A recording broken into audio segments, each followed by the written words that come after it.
El legado político de Hernán Laborde.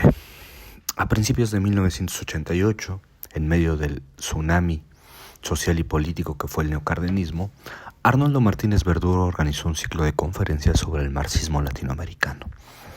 Él dedicó su intervención a la obra de Hernán Laborde, conferencia que quedó inédita, por cierto, en la que valoró el aporte ideológico político del dirigente comunista, especialmente su crítica de la ausencia de independencia de las clases subalternas frente al Estado postrevolucionario. Nacido en 1895 en Veracruz y muerto el 1 de mayo de 1955 en la Ciudad de México, Laborde militó en el Partido Comunista Mexicano desde 1925, siendo parte del gremio ferrocarrilero, donde se destacó de tal manera que pronto visitó la cárcel. Su indudable capacidad organizativa le valió ser postulado en 1928 por el Partido Ferrocarrilero Unitario para llegar a la Cámara de Diputados. El callismo no podía permitirse la presencia de un personaje así, de tal manera que, en una sesión en la que exponía ardientemente la simpatía por Sandino y la defensa de Nicaragua, se encontró el motivo para su desafuero. Fue electo como secretario del general del PCM en 1929. Intentó ser candidato a la gobernatura de Veracruz, dirigió el Machete en su época de esplendor y participó como candidato presidencial por el Bloque Obrero y Campesino en 1934. En aquel momento, denunció el supuesto carácter fascista del plan sexenal. Según Gerardo Peláez, en aquella elección, Cárdenas votó por Garrido Canaval y Adalberto Tejeda lo hizo por Laborde, inaugurando un peculiar gesto de donación y reconocimiento que ha persistido entre las izquierdas. Un año después, Laborde fue uno de los comisionados para asistir al 7º Congreso de la Internacional Comunista, en 1935, junto con Miguel Ángel El Ratón Velasco y José Revueltas. Su intervención en aquel espacio fue una crítica de la posición del Partido Comunista frente a Cárdenas y de la necesidad de rectificar el rumbo, al que describió como sectario.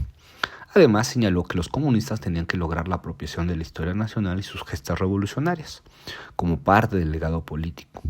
El 16 de septiembre y el 20 de noviembre tendrían que ser fechas del proceso de liberación nacional. Como se sabe, a partir de ese momento el Partido Comunista Mexicano apoyaría decididamente al gobierno del Michoacán.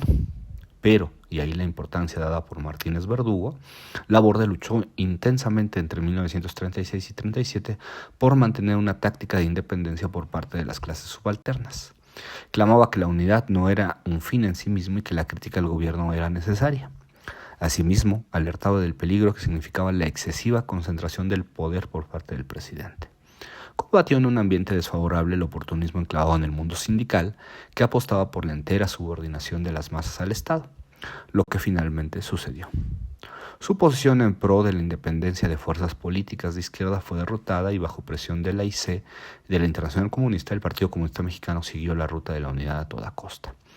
En esa época, además de sus intervenciones políticas, particularmente las correspondientes al clímax de la movilización proletaria que dio nacimiento a la Confederación de Trabajadores de México, Laborde escribió numerosas obras destacando su informe del viaje a la Unión de Repúblicas Socialistas Soviéticas, titulado Rusia hoy, el opúsculo también La Revolución de Independencia y otros textos de polémica, como lo fue el que dedicó a Luis Cabrera.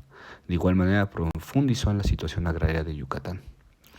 Tras la purga encabezada por la Internacional Comunista en 1940, Laborde salió expulsado del Partido Comunista.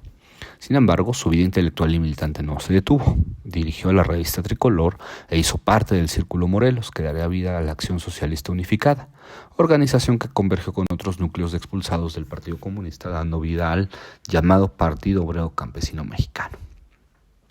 En esos años escribió reflexiones sobre el proceso de la administración obrera de ferrocarriles, redactó un folleto sobre el carácter reaccionario del existencialismo e incluso se dio tiempo de discutir sobre la situación de la biología en la URSS. Retomó su actividad como poeta y escribió versos en honor al preso político Valentín Campa. En ese mismo formato reivindicó en un solo movimiento las figuras de Cuauhtémoc, del emperador Cuauhtémoc y de la antropóloga Eulalia Guzmán. Martínez Verdugo decía con pesar en aquella conferencia de 1988 que las generaciones posteriores de militantes no lo conocían y que su aporte había tendido a desvanecerse.